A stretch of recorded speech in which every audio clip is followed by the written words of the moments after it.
What do you think is going on with this quote unquote Gen Z mental health crisis? Why do you think this is? Why do you think the mental health of Gen Z is reportedly worse than other generations?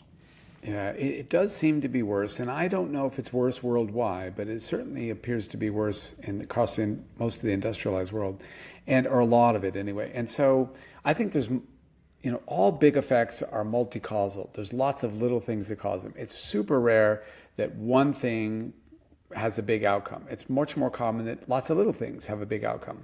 And so, for example, in the world of genetics, we used to think that we have a gene for X and a gene for Y and a gene for all these different things. And Robert Plomin, who's one of the great behavioral geneticists, used the analogy of gold nuggets. He said, we were looking for gold nuggets and we didn't find them. What we found was gold dust.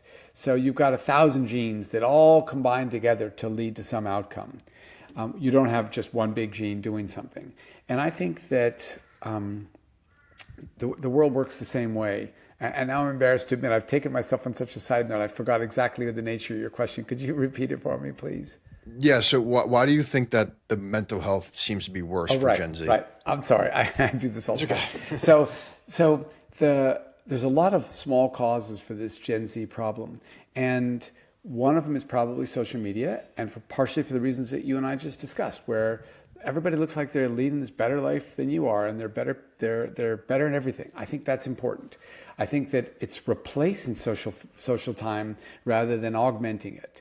And so if you look, for example, I became interested in what I'm calling SMILSHing, which I know is an absurd acronym, but it stands for Social Media Induced Laziness in Our Social Habits, SMILSH.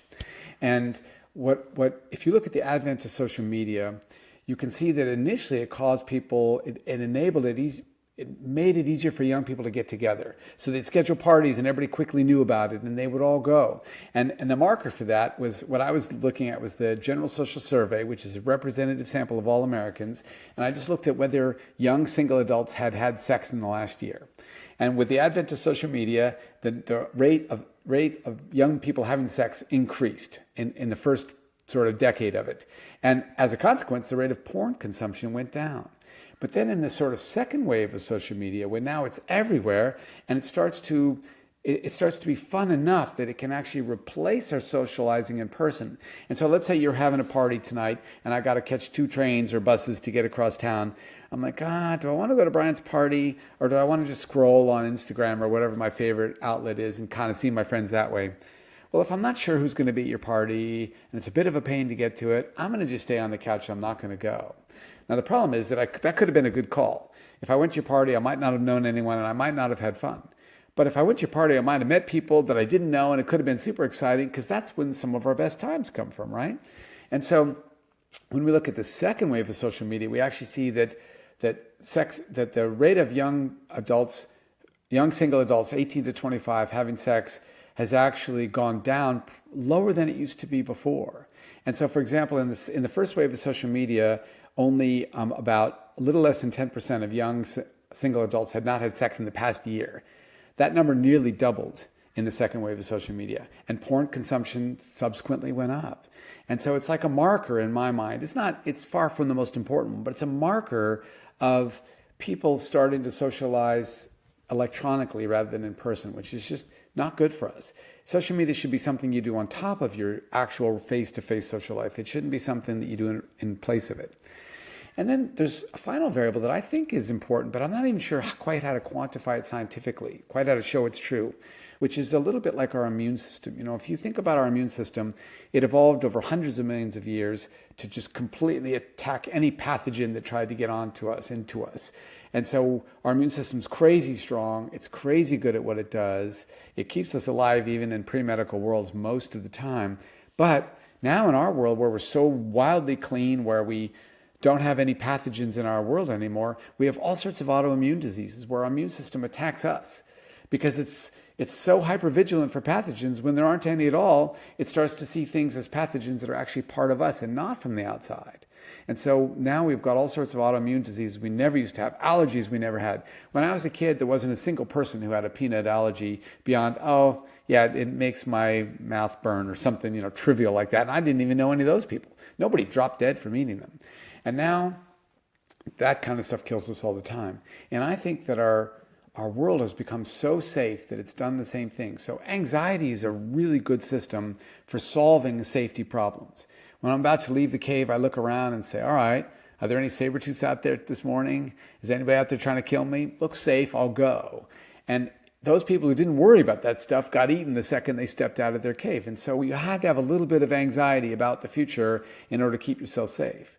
But once we're crazy safe, I think that anxiety system's also turned on ourselves. And so just as a for example, in the 1960s, when I was a kid, I was part of a carpool. And one day, Andy's dad was driving, and Andy's dad's a cop, right? So I'm being driven by a cop, but I'm not seatbelted in because there's no seatbelts in the backseat of any car in the 1960s. And so there's like 6 kids on this bench seat in the back of a car. We go around a corner. They all slide over onto me. I'm only 4, and so 5, and so I'm not strong. I hit the door. It pops open. I roll out and across the street. And so fortunately, I don't get run over. And so Andy's dad, he's obviously not going to leave me there. He stops the car. He goes out and gets me, puts me back in the car. He brings me home and hands me to my mother and says, really sorry, Billy fell out of the car. Now I'm all bruised and cut and I've got dirt all over me. And she looks at me and she goes, he looks fine. It's just like, that's part and parcel of a world where there are no seatbelts. Can you imagine how you'd flip out if somebody dropped your kid out of their car in their carpool? Yeah. Like it'd be an instant lawsuit, right? And so a world where there was genuine danger every day, even for little 4-year-old kids, is a world where you've got actual things to be concerned about. But now you've got people saying things like, well, words are violence, silence is violence. If you hurt, my feelings take precedence. We were told to sing this little chant, stupid as it is, sticks and stones may break my bones, but words will never hurt me. In other words, my feelings are mine to protect. They're not your problem, and I've got bigger fish to fry.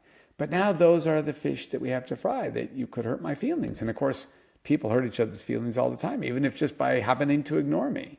And so I think that anxiety is ramped up in part because, sadly, our world is so safe and wonderful, which is great. We don't want kids falling out of the car anymore. But like, Chris Rock says, if you think, that words are violence, you've never been punched in the face. And because we live in this world where people don't get punched in the face anymore, which is a very good thing, we end up being bizarrely more anxious as a consequence.